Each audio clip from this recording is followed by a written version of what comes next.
Allez, bonjour à tous, bonjour à toutes. On se parle d'une nouvelle série ce soir dans Ciné-Series et on va donc parler de The Mandalorian. Alors c'est une série dont tout le monde parle en ce moment, ne serait-ce que pour Baby Yoda, photo, je me pousse, photo, voilà. Donc tout le monde parle de Baby Yoda en ce moment, parce qu'il est mignon, parce qu'il est cool, machin. Et aujourd'hui, je vous parle de la série qui correspond à Baby Yoda. Parce que c'est quand même plus important que le fameux petit bonhomme vert, n'est-ce pas? Donc, The Mandalorian, c'est une série qui s'inscrit dans l'univers de Star Wars, et c'est ça qui est important. Parce que Star Wars a été un petit peu bafoué ces dernières années, un petit peu à cause de la nouvelle série épisode 7, 8, 9 de Star Wars. J'y reviendrai dans un ciné-série. J'ai envie de donner mon avis sur cette série. Bref, là, aujourd'hui, on se parle vraiment de la série The Mandalorians. Qu'est-ce que c'est The Mandalorians? Je vais dire beaucoup de fois The Mandalorians, donc habituez-vous à ce mot.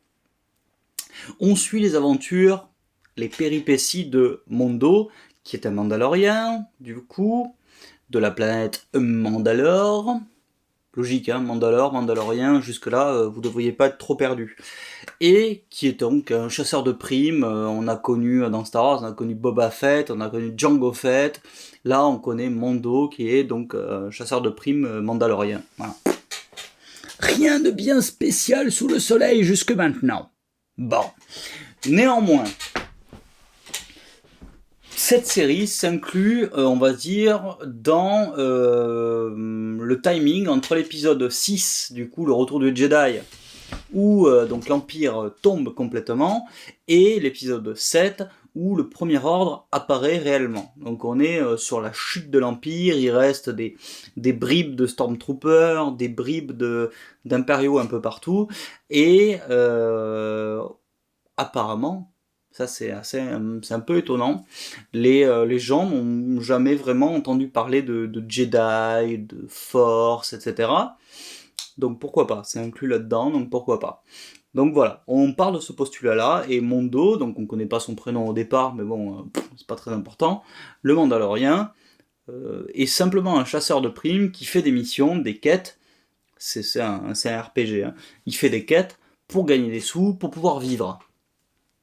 Le scénario de base il est là, il n'y a pas grand chose de plus, donc voilà, il faut partir de ce postulat. Maintenant, ce qui est important, ce sont les personnages. Donc le premier c'est Mondo, le personnage principal qui est ultra charismatique et important.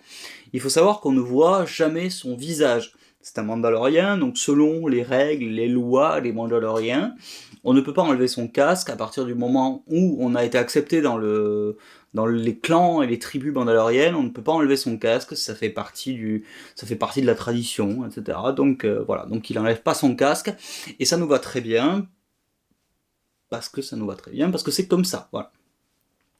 Il rencontre énormément de personnages, plus ou moins cons, plus ou moins bons, plus ou moins méchants. Il se bat très très bien, c'est un Mandalorien, donc un Mandalorien, c'est censé être un chasseur de primes, c'est-à-dire que il est sans foi ni loi, il tue pour l'argent, il se bat parce que c'est traditionnel de se battre dans l'Empire, Mandalorien à l'époque, bon bref, tout ça est cohérent, et l'élément déclencheur vient quand il va rencontrer sur une de ses missions, dans sa prime, son bounty, c'est de récupérer un enfant dont il ignore le nom, le machin, tout ça, et cet enfant, c'est le fameux bébé Yoda. Je vais pas mettre l'image tout le temps partout comme ça, c'est le fameux bébé Yoda, donc il a évidemment la même espèce que Maître Yoda, mais bon, on est quand même plusieurs années plus tard, etc. Donc Yoda est mort, donc c'est pas lui. Mais voilà, donc c'est son espèce, et a priori, cet enfant maîtrise la force, et personne ne connaît la force, donc du coup c'est cool, on sait pas d'où ça vient. Et la relation entre Mondo, donc le Mandalorien, et ce bébé de cette espèce de Dagobah, peut-être, je suis pas spécialiste de l'univers étendu Star Wars, mais de ce bébé-là, va devenir ultra importante pour la suite de l'histoire, va lui permettre de créer des relations, de relier des relations avec certains autres Mandaloriens, avec certaines autres espèces, etc. dans Star Wars. Donc, c'est tout ce que j'en ai à dire en fait, parce qu'il y a eu une saison, il y a 8 épisodes, c'est court, et il faut vraiment en profiter parce que c'est génial. En tout cas, c'est génial pour tous ceux qui aiment, on va dire, Star Wars, parce que finalement on retrouve l'univers un peu sale, un peu sali, un peu pourri là, de l'épisode 4, 5, 6.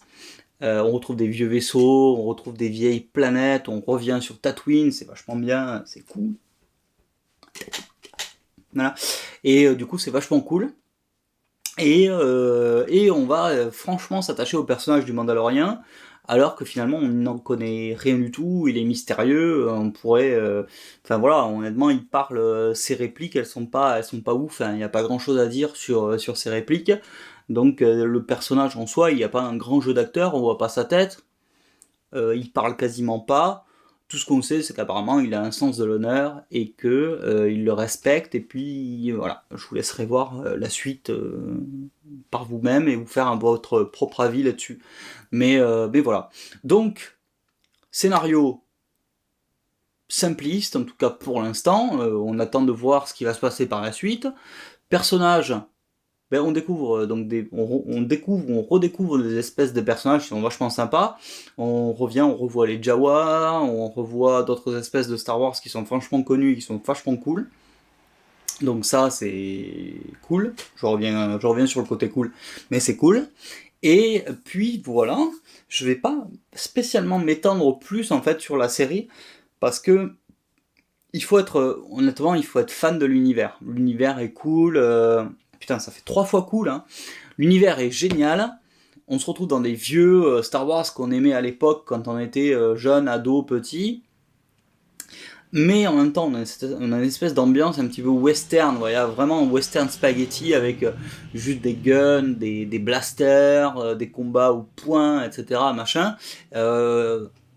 Pour l'instant, en tout cas, vous ne verrez pas vous verrez pas de sabre laser parce que finalement, la Force, les Jedi, c'est que des légendes tout ça. C'est pas des. Apparemment, certains en ont vu à une époque, mais c'est tout ce qu'on sait et on veut pas en savoir plus parce que finalement, l'histoire en elle-même et les personnages se suffisent à eux-mêmes. Donc c'est franchement cool. Alors, juste, je vais parler un petit peu de la photographie. Donc la photographie, c'est la manière vraiment de mettre en avant les scènes avec une caméra, avec la lumière, avec les cadrages, etc.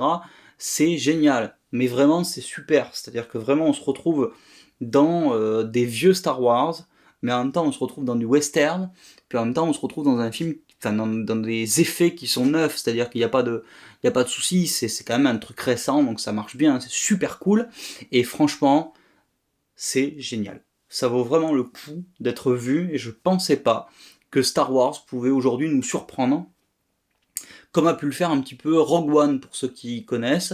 Rogue One m'a surpris, parce que je revenais dans des films de l'époque, tout en appréciant la nouveauté des effets spéciaux, etc., la meilleure construction, la facilité de la 3D et tout.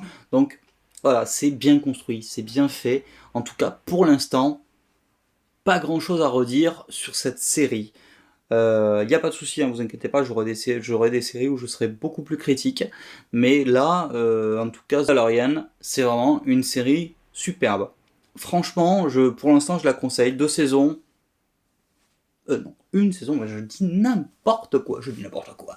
Une saison donc de 8 épisodes, donc c'est très court et à la fois long. C'est des épisodes de 45 minutes. C'est long, mais franchement, c'est hyper appréciable. En tout cas, pour tous les fans, et même pour ceux qui sont pas fans, c'est ultra appréciable. Mangez-en! Bon, bah écoutez, voilà pour cette vidéo donc sur The Mandalorian, et puis on se revoit très très bientôt pour une prochaine série. Bye!